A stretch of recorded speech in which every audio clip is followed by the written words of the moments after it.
Bonjour et bienvenue dans cette troisième vidéo sur la thermodynamique qui sera consacrée au gaz parfait. Dans un premier temps, nous verrons quelques propriétés des gaz parfaits. Ensuite, les transformations thermomécaniques ou thermodynamiques subies par un gaz parfait, avec la représentation de chaque transformation dans le plan du Clapeyron ou le diagramme du Clapeyron, le diagramme P en fonction de V. Un gaz parfait, c'est un gaz réel à très faible pression ou à basse pression.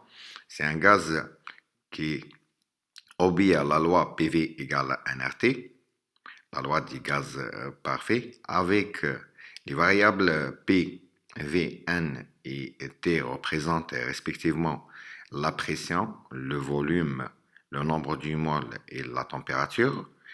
Le R représente la constante des gaz parfaits. Elle prend différentes valeurs selon l'unité de la pression et le volume. Donc R égale à 0,082 litres atmosphère mol moins 1 Kelvin moins 1 égale à 831 joules mol moins 1 Kelvin moins 1 égale à 1,99 calories mol moins 1 Kelvin moins 1. Et cela veut dire que dans un calcul, par exemple, on utilise la valeur 0,082 si on a la pression en atmosphère, le volume en litres, nombre du mol en mol, et bien sûr la température en Kelvin. Je prends la valeur 831 si on a la pression en pascal, le volume en mètres cubes et la température en Kelvin. Pourquoi? Parce que comme on a montré la dernière fois, un joule, c'est 1 pascal mètre cube. Je passe à quelques propriétés. La dernière fois, on a vu la masse volumique qui représente la masse d'un volume d'un gaz parfait, ρ, est égal à m sur V. Donc, on a trouvé que ρ égale à m, la masse molaire, fois la pression sur RT. La densité, qui représente la masse volumique du gaz sur la masse volumique de l'air. Donc, on a trouvé que la masse molaire, que la densité égale à la masse molaire du gaz sur la masse molaire de l'air, qui est 29. Je passe aux transformations thermomécaniques ou thermodynamiques subies par un gaz parfait. Et je commence par une transformation isotherme qui se fait à température constante. Par définition, une transformation, c'est le passage d'un état d'équilibre initial que je vais noter état 1 pour faciliter les calculs, à un état d'équilibre final que je vais noter état 2. Donc l'état 1 est bien défini par des variables d'état V1, T, la température qui va rester constante, la pression P1 et N.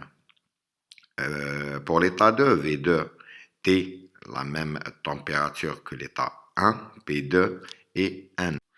N, le nombre de moles ne change pas parce qu'au cours d'une transformation, il y a toujours conservation de la matière.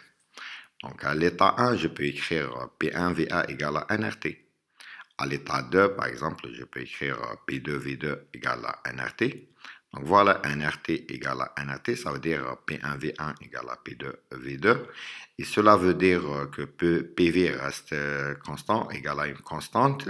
Et c'est la loi du Boyle-Mariotte. Donc voilà la représentation de cette transformation dans le plan du Clapeyron, P en fonction de V.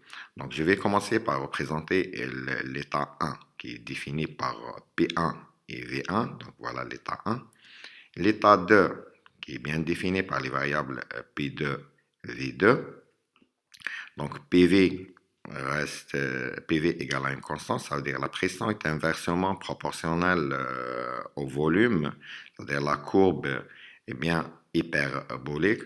Donc voilà la représentation de cette transformation dans le plan du Clapeyron. C'est une transformation isotherme.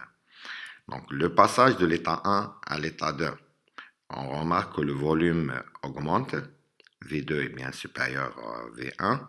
La pression diminue, P2 est inférieur à P1, ça veut dire est une détente, c'est-à-dire dans ce sens, dans le sens de l'état 1 à l'état 2, une détente ou expansion isotherme.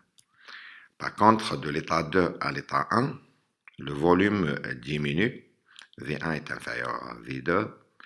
La pression augmente, P1 est supérieur à P2. Donc, c'est une compression isotherme. Une petite remarque. Cette représentation dans le plan du Clapeyron représente une transformation isotherme réversible. Dans les prochains cours, nous verrons ce que ça veut dire une transformation isotherme réversible et sa représentation dans le plan du Clapeyron. On passe maintenant à une transformation isobare. Donc toujours le passage d'un état initial à un état final, état 1, état 2. Une transformation isobare qui se fait à pression constante. Donc l'état 1 est bien défini par les variables V1, P, la pression qui va rester constante, T1 et N. L'état 2 c'est V2, P, la même pression que l'état 1, T2 et N. Donc à l'état d'équilibre 1, je peux écrire P fois V1 égale à NR T1. Cela veut dire que V1 sur T1 égale à NR sur P. À l'état 2, PV2 égale à NR T2. Cela veut dire que V2 sur T2 égale à NR sur P. NR sur P égale à NR sur P, ça veut dire que V1 sur T1 égale à V2 sur T2. Et cela veut dire que V sur T est une constante et c'est la loi du Gay-Lussac.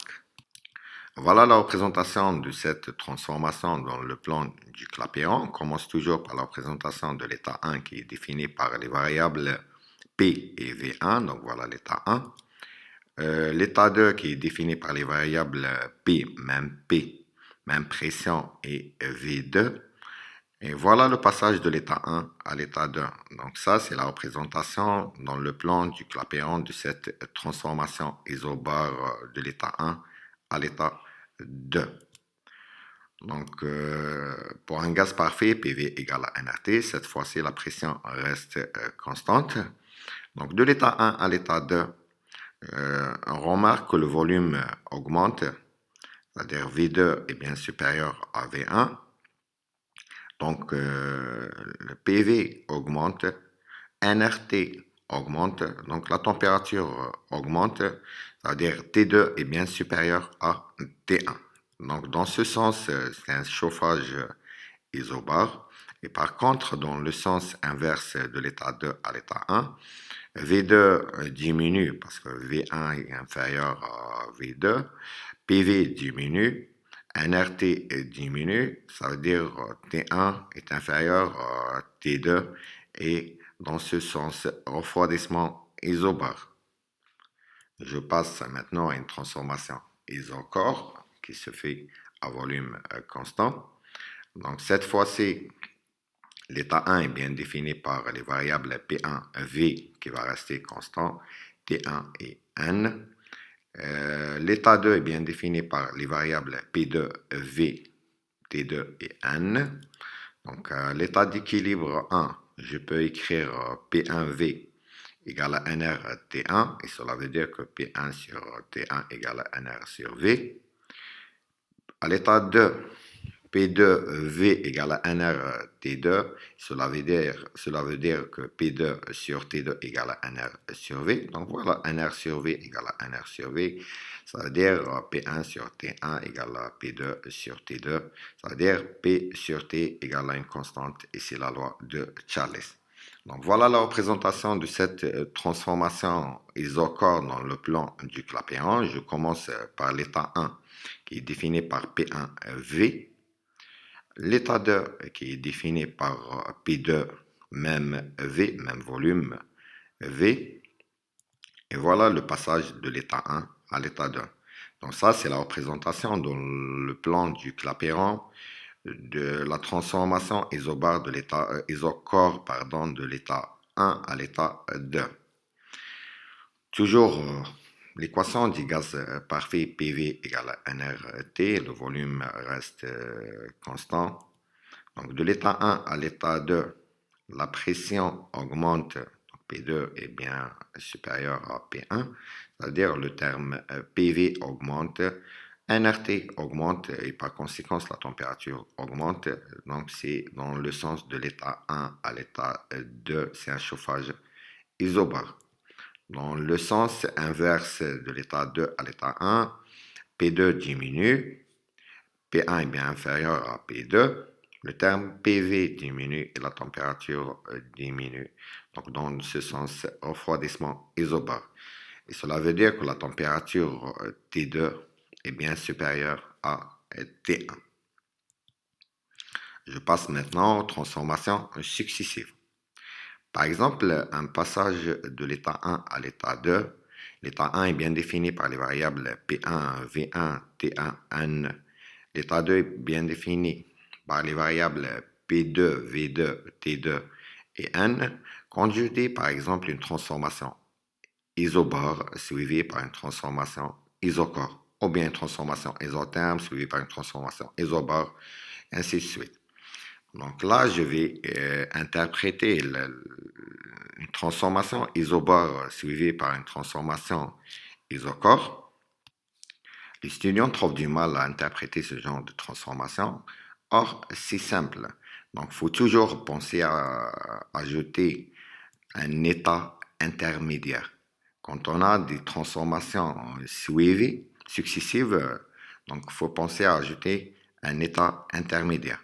Donc le passage de l'état 1 à l'état 2 se fait comme sur le passage de l'état 1 à l'état intermédiaire E, qui est défini par les variables PE, VE, TE et N, et puis le passage de l'état E à l'état 2. Donc une transformation isobare suivie par une transformation isocore. Donc le passage de l'état 1 à l'état E se fait de façon isobare. Donc c'est une transformation isobare à pression constante. Et là, je vais commencer par débloquer les variables de l'état intermédiaire E. Donc PE, c'est bien P1, parce que le passage de l'état 1 à l'état E se fait de façon isobare. La pression reste constante. Le passage de l'état 1 à l'état 2, c'est une transformation isocore V constant, c'est-à-dire VE égale à V2. Le nombre du mol ne change pas parce qu'il y a toujours conservation de la matière, donc il reste TE. Donc, d'après l'équation du gaz parfait à l'état d'équilibre E, PE-VE égale à NR-TE, c'est-à-dire TE égale à PE-VE sur NR, avec PE égale à P1 et VE égale à V2, donc TE égale à P1, V1 sur NR. Et donc, voilà, le passage de l'état 1 à l'état 2, qui est de l'état 1 à l'état 2 se fait en deux parties. Le passage de l'état 1 à l'état E. Donc, les variables qui définissent l'état E sont P1, V2, TE qui est égal à P1, V2 sur NR et N. Le passage de l'état 1 à l'état E, c'est une transformation isobare. Donc, V1 sur T1 égale à V2 sur TE. Le passage de l'état E à l'état 2, c'est un passage, ou bien une transformation isocore, c'est-à-dire P1 sur TE égale à P2 sur T2. Voilà la présentation de ces transformations successives dans le plan du Clapeyron. Donc, premièrement, je vais commencer par présenter l'état 1. Donc l'état 1 est bien défini par les variables P1, V1. L'état 2 est bien défini par les variables P2, V2. Et donc l'état intermédiaire est défini par les variables P1, qui est la pression de l'état 1, et V2. Donc voilà l'état E. Le passage de l'état 1 à l'état 2 se fait premièrement par le passage de l'état 1 à l'état E, et puis le passage de l'état E à l'état 2. Et voilà la transformation de ces deux transformations isobars suivies par une transformation isochore dans le plan du Clapeyron.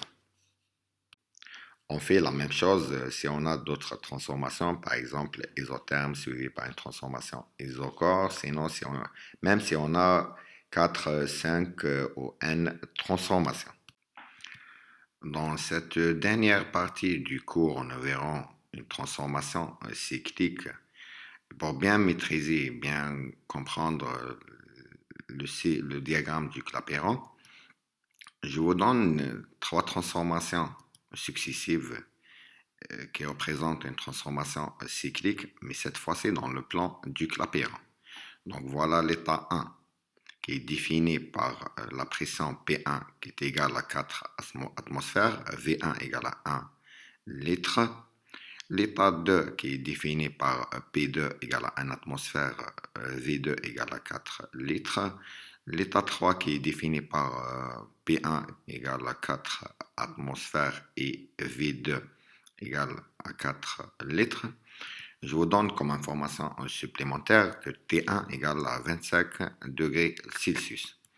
Donc, je vais débloquer chaque état. Donc, je vais représenter la transformation. Cette fois-ci, on fait le sens inverse du diagramme du Clapeyron aux transformations.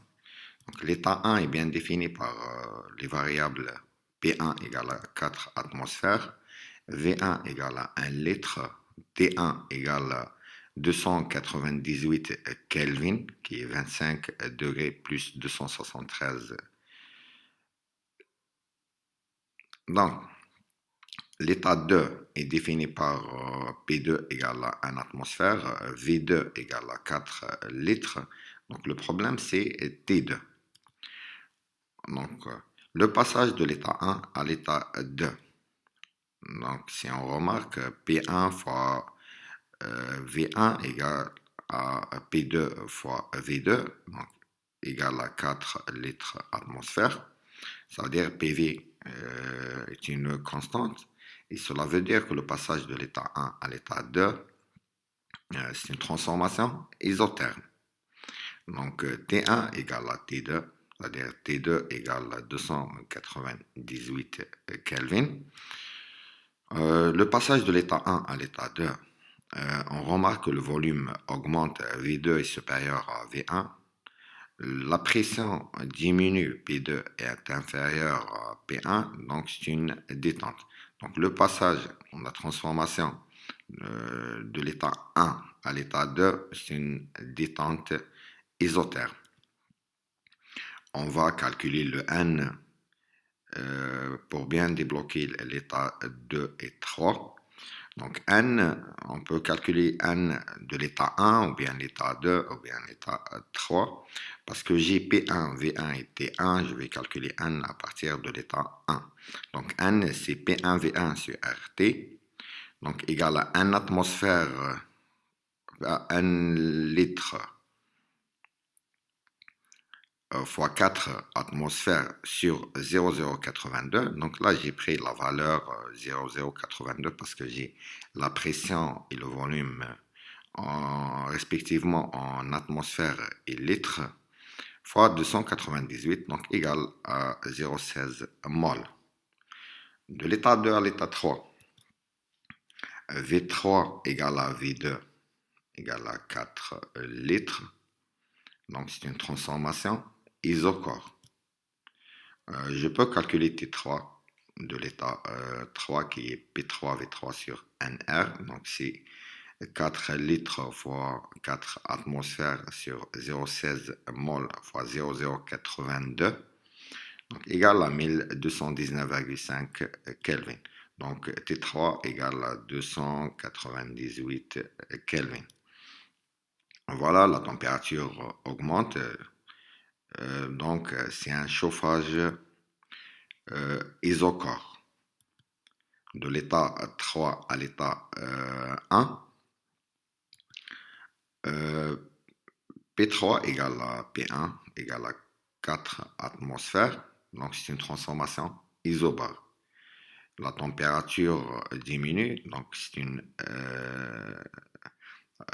la transformation de l'état 2 à l'état 3 représente une transformation, sinon refroidissement isobar. Et voilà, j'ai débloqué l'état 1, l'état 2, l'état 3 en passant le diagramme du Clapeyron. Donc voilà, dans la prochaine partie, nous allons faire 3 exercices corrigés sur les gaz parfaits et bon courage.